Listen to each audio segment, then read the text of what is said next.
Fula no Hospital Nacional Sida que existe paciente com caso vírus raiva.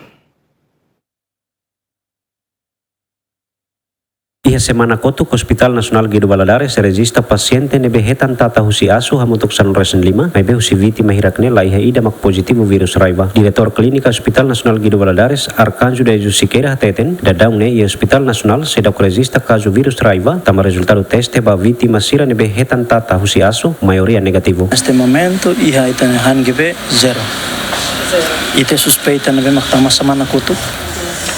Depois de confirmação PCR, o resultado sai confirma negativo, portanto 0. Agora, deste mês, se assustada tem 15 pessoas. 15 pessoas assustada, halo atendimento fácil. Depois, kita tahu minha vacina, dose primeiro ritmo.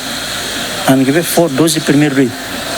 Depois dose tuirfal mainet, tem serva, simuia Centro Saúde BC. Antes ne Sefi Centro Saúde Formosa Teresa da Silva Pinto Mosa teten hahusi fulan Janeiro to Agosto tinang ne Centro Saúde Formosa registra vítima sira nebe hetan tata husi asu hamutuk atu sidaresin mai be husi vítima sirne laiha ida mak positivo virus raiva. Equipa cobertura GMN.